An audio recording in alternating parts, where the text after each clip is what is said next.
we've talked about using AI to fix up your resume. This is anecdotal. Yeah. A number of my friends feel like AI and the new computer world are like throwing away resumes. They're clearly qualified for the job.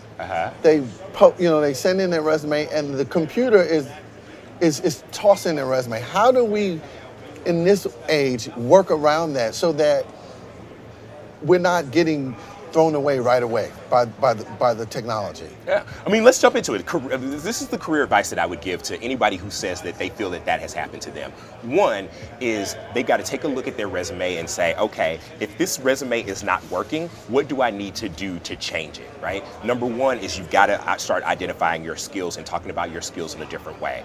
Look at those job descriptions for those jobs and think to yourself, here's the job description, here's my resume. Would I hire me? Does the skills that I have outlined here on my resume match up to the skills that these folks are hiring for, right? If something is not working, you have to pivot and pivot faster, right? The other thing is that sending out a paper resume is just not how most people are sourcing talent anymore. So you need to be able to fight a ground game and an air game if you want to get a job in this market. So having your resume that you send out into applications, great. But you also need to have an updated LinkedIn profile because everybody uses LinkedIn to source talent. It's just the thing. Like, I would say that even if I didn't work at LinkedIn. The other thing that I think that you have to think about is how do I set up my profile so that my skills match up for the type of opportunities I want?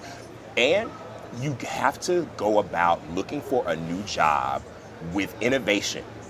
So that means, again, reach out to your network. Start to think about, who do I know? Get in your group chat and say, this job that I'm looking at TheStreet looks really good. Who do we know who works at TheStreet? Who do we know who knows somebody who works at TheStreet? That is how people are starting. You're gonna have to get in there and say, I'm not just gonna spray and pray and just throw all these applications out there. I'm gonna be really strategic about a smaller subset of those applications and go really hard for them.